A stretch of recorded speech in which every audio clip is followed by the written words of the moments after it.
Do you think a far lefty can win a national election in this day and age? A presidential election. Do you think that could happen? Far left, you mean like AOC? Yes. I'm just whether it's what you said about Newsom, whether it's AOC. I mean, do you think somebody like that can win a general election presidency of the United States in this day and age? I don't think so. I don't think so either. During Stephen A. Smith's curriculum, Maher was a fireball.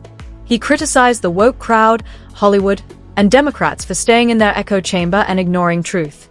I consider the Democratic Party to be a ghost brand. The Democratic Party is a ghost brand. You know what a ghost brand is? It's like Sears or, General Electric. It's still a company, Abercrombie and Fitch, but they've really fallen on hard times. Yeah.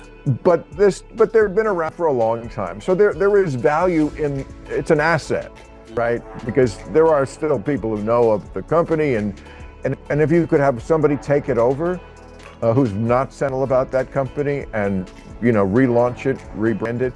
But it would have to be somebody who is unapologetic about calling them out. People have lost faith in the Democratic Party for very good reason. Do you know what a ghost brand is? He harshly chastised the Democratic National Committee for what he perceives to be glaring shortcomings in their bid to regain the White House. When the acerbic comedian offered his opinion, he didn't hold back. Here's how it all happened. I have to go immediately for my next visitor. Maher is with me right now. What's going on, Big Time? How are you, sir? How's everything? I'm not an actor. Well, Don't ever call me an actor. I apologize. I'm the opposite of an actor, like you. Actors are avoiding the truth and playing parts. We're real and telling what's real. Well, thank you so much. I appreciate I correct myself. Thank you for the... Bill Maher starts out by criticizing Hollywood, saying that its leaders are burying their heads in the sand and denying reality. After that, he accuses politicians of being more like entertainers than real leaders. He chastises them for failing to inform the American people of the reality of the situation. He makes it clear that no one is given a free pass and that he is not sugarcoating anything. The sting really strikes home after it's obvious whose political party he's aiming for. But before that disclosure, Stephen A. Smith pushed him on Jimmy Kimmel's return to late-night television. Maher had a lot to say, too. Insulted MAGA. That's different. And he didn't lie. He said what he thought was, which I disagreed with. I mean, I gave my spiel about it on the show last week, and, it was basically saying something very different than what Jimmy said. I don't think he got it right. I think, quite frankly, in his liberal bubble, which is why, let's be real, those shows are struggling, is because they, I think, arrogantly dismiss half the country. They don't speak to them, let alone... They never talk to them, much alone on their behalf. This is the exact cause of Bill Maher's widespread annoyance. Unlike his late-night peers, he is not afraid to reprimand his own side. Conversely, Jimmy Kimmel and his liberal friends continue to live in their echo chamber, surrounded by people who reflect back to them everything that is said.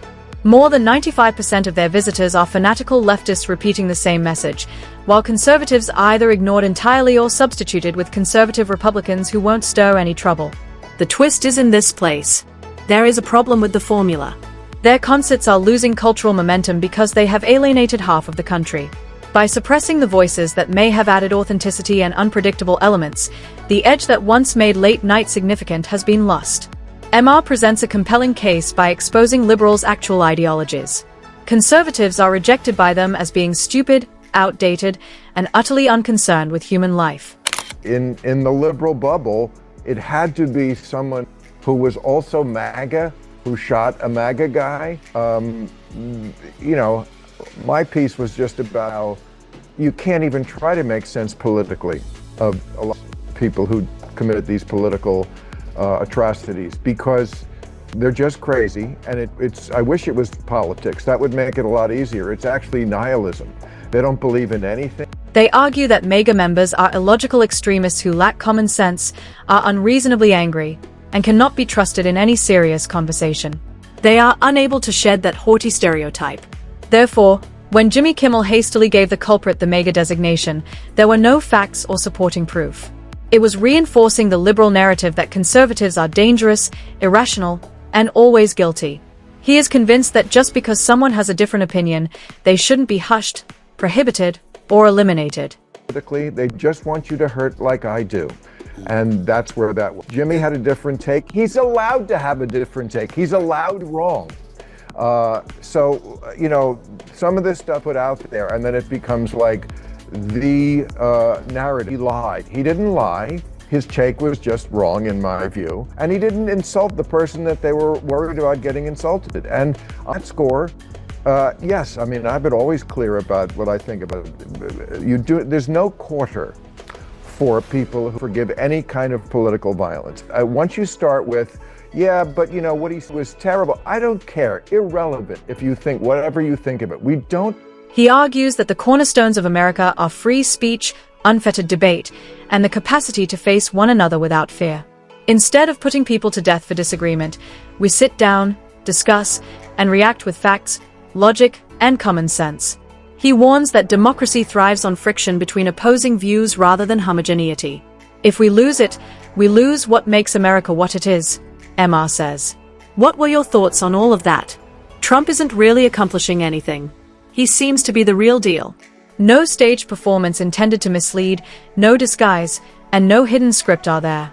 What you see is what you get. To Jimmy Kimmel being pulled off the air, and his reaction. I mean, when Charlie Kirk got assassinated, the first word that came out of Trump's mouth is that it was the left. And obviously, when Kimmel said what he said, Trump wanted him pulled off the air, even though it was EC chairman that really went about the business of making threats along those lines. What were your thoughts about all of that?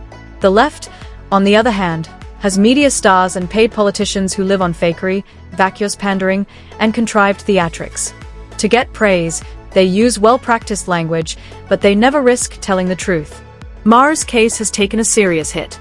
Trump is at least sincere despite his shortcomings, and sincerity is rare to find in the present political circus. Ironically, the group that is screaming about free speech these days is the left. However, I have a query for you.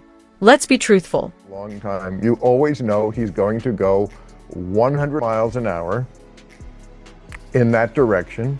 He is an actor who commit the part. Man, does he talk about actors as long as we're on. They are no longer in power and are not steering the narrative in the same way, which is the only explanation for this. They never seem to mind restricting disagreement, suppressing debate, or muting voices. They now fear that they may be targeted by the current government using the same tactics. So you have to stare at it all the time. I know that doing that annoys the awakened people. They buried difficult truths by labeling them as misinformation, and they largely depended on social media platforms to filter material and viewpoints that did not align with their objective. They employed cancel culture, their favorite strategy, against journalists, authors, comedians, and even ordinary individuals who dared to question their beliefs. But now that the positions have been switched, they have suddenly remembered their alleged dedication to free speech. When you look at Trump and some of the things that he does, what are you more concerned about in this day and age, Bill? Is it how the right feeds off of what he says, or is it how the left reacts to what he says? What has you more at this particular moment in time as we just purview the landscape, look at our country and the state of affairs that's going on around? It keeps moving and makes an effort to depict external existence. On the inside, however, it is hollow and devoid of real substance. There's nothing left to inspire people. No unifying figure, no revolutionary message, and no novel concepts that resonate with the typical American. Instead, the party keeps repeating cliches and sticking to a losing plan. What remains is less a movement than a lifeless machine driven by fumes. Not even its so-called stars can provide genuine direction or arouse passion.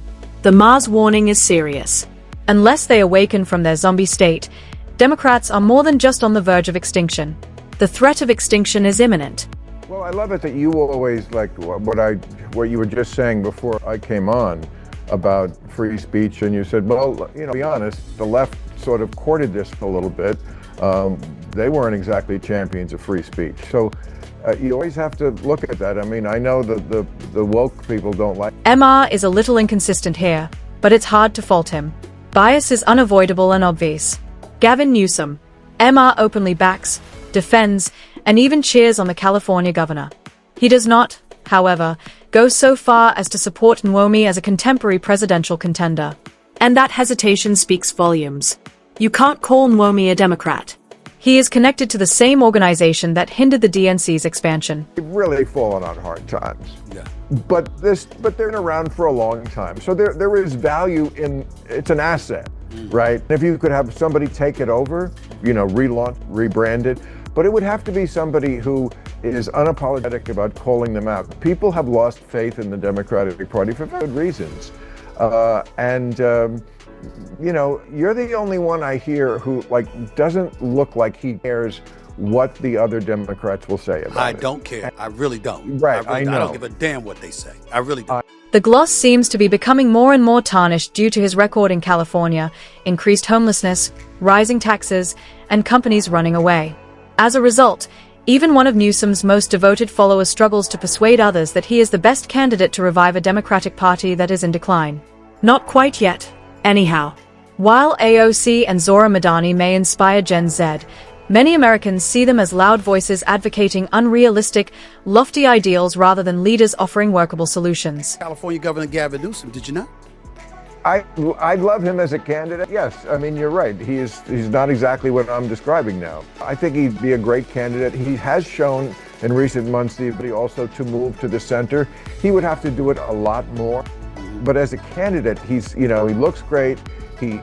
Great speaker, very forceful, mean, which is really important, and he can do it. Also has the backing, certainly should, of where the energy is in the Democratic Party, the far left, because he's been out front on a lot. They dominate social media and make headlines. Popularity is not the same as electability. Furthermore, previous elections have shown that internet popularity does not guarantee a position in the White House. What actually wins out is a message that is widely appealing and well-founded. And it is still absent from the far left. Far left for me, often. But it is encouraging to see that in at least 3 places I can think of, he has moved it back to the center. But he's got a long way to go if he wants to do that. Do you think a far left can win a national election in this day and age? A presidential election? Do you think that could happen? Far left, you mean like AOC? Yes. I'm just whether it's what you said about Newsom, whether it's an AOC. I mean, do you think somebody like that can win a general election for the presidency of the United States in this day and age? The middle class is what Democrats need to win real elections, and although AOC-style politics may motivate activists and online followers, they alienate them.